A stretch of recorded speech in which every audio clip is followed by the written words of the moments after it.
가끔 사람은 아주 작은 욕심 하나로 끝없는 어둠에 떨어지기도 하죠. 이 이야기는 바로 그런 한순간에서 시작됩니다. 깊은 숲속 남몰래 사는 부부가 있었습니다. 아이를 간절히 바라던 어느 날, 아내는 이웃의 정원에서 이상한 식물을 보게 되었죠. 초록빛 줄기, 붉은 잎, 이름도 낯선 그 식물은 이상하게도 끌리는 냄새를 풍겼어요. 먹고 싶어. 저걸 먹어야 아이를 가질 수 있을 것 같아. 그 정원은 마녀의 땅이었습니다. 남편은 두려움을 안고 몰래 식물을 훔쳤고 딱 한 번 그 욕심이 돌이킬 수 없는 계약이 되어버렸죠. 좋아. 그 식물은 네 것이야.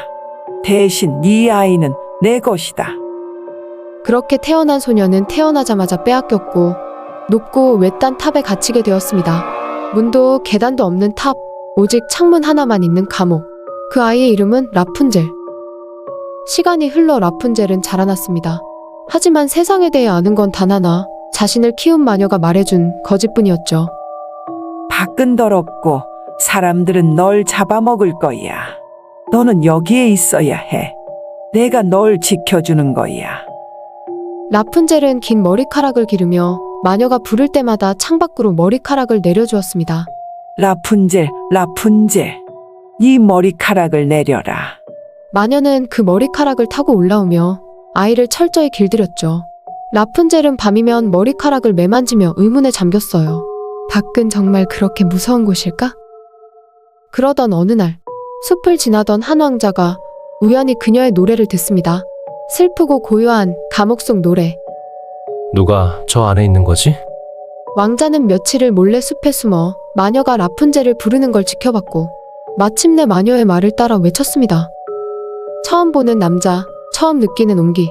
라푼젤은 겁이 났지만 그에게 말을 걸었죠. 당신은 마녀가 아니에요. 당신 진짜 사람이에요? 그날 이후 그들은 몰래 만나 사랑을 나눴습니다. 하지만 그 따뜻한 시간은 오래가지 않았죠. 어느 날 라푼젤은 마녀에게 말해서 안 될 걸 말하고 말았습니다. 마녀님, 제 옷이 너무 꽉 껴요. 아기가 자라서 그런가 봐요. 네가 배신했구나. 마녀는 그녀의 머리카락을 가위로 싹둑 잘라버리고 임신한 그녀를 황량한 사막에 버려버렸습니다. 왕자가 탑을 다시 찾았을 때 그를 맞이한 건 마녀뿐이었죠. 그 소녀? 그 아이는 널 믿고 죽음을 맞게 생겼단다. 왕자는 절망의 탑에서 몸을 던졌습니다. 그리고 눈은 가시에 찔려 앞을 보지 못하게 되었죠. 몇 년 후, 눈먼 채 세상을 떠돌던 왕자는 사막 한가운데서 한 아이의 웃음소리를 듣습니다. 그리고 그 뒤에 서 있던 사람은 당신이구나. 라푼젤은 눈물로 왕자의 눈을 씻어주었고 기적처럼 그의 시야는 다시 열렸습니다. 그 순간 그는 처음으로 그녀를 진짜로 보게 되었죠. 사랑이 아닌 연민으로, 동경이 아닌 현실로. 그들은 다시 만났습니다. 하지만 그들은 예전과 같지 않았습니다. 누구도 온전하지 않았고 누구도 완전히 자유롭지 않았죠. 탑은 빠져나왔지만 진짜 감옥은 그들의 마음속에 남았거든요. 누군가에게 길들여졌던 기억, 자신의 삶을 선택하지 못한 시간들. 어렵겠지만 그럼에도 이후의 삶은 온전히 그들의 몫이겠죠. 한때는 평범한 가정이었습니다. 깊은 숲속 작고 허름한 오두막에서 헨젤과 그레텔 남매는 부모와 함께 살고 있었죠. 하지만 기근이 찾아오고 식량이 바닥나자 새엄마는 아버지에게 속삭입니다.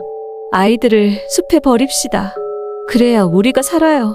아버지는 괴로워했지만 결국 그 말에 무너지고 말았죠. 그날 밤 헨젤은 부모의 대화를 우연히 듣게 되고 몰래 집 밖으로 나가 주머니에 흰 돌멩이들을 가득 담아둡니다. 다음 날 아이들은 부모를 따라 숲으로 향합니다. 산책이야. 금방 돌아올 거야. 새엄마의 거짓말은 달콤하지만 그 말끝에 깃든 차가운 기운을 그레텔은 느낄 수 있었습니다. 숲 한가운데 도착하자 부모는 나무 뒤로 사라지고 더 이상 돌아오지 않았습니다. 하지만 헨젤은 준비되어 있었죠. 돌멩이를 따라 무사히 집으로 돌아옵니다. 그러자 며칠 뒤 아이들은 다시 한번 숲으로 이끌리게 됩니다. 이번엔 새엄마가 밤새 문을 잠가버린 탓에 헨젤은 돌멩이를 가져갈 수 없었어요. 그는 대신 빵 부스러기를 뿌리며 길을 남기지만 다음 날 아침 남매는 충격에 빠집니다.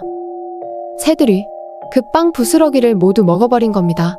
길은 사라졌고 남매는 숲속 어딘가에 완전히 버려진 채 남겨졌습니다. 길을 잃은 지 며칠째 되던 날, 남매는 기이한 집 하나를 발견합니다. 지붕은 초콜릿, 창문은 사탕, 벽은 설탕으로 만들어진 달콤하고 아름다운 집. 어서 들어오렴, 얘들아. 배고프지? 안에서 나온 노파는 부드럽게 말하지만 그 눈빛엔 무언가 이상한 광기가 숨어 있었습니다. 그들은 따뜻한 식사와 포근한 잠자리에 감사했지만 다음 날 아침 악몽은 시작됩니다.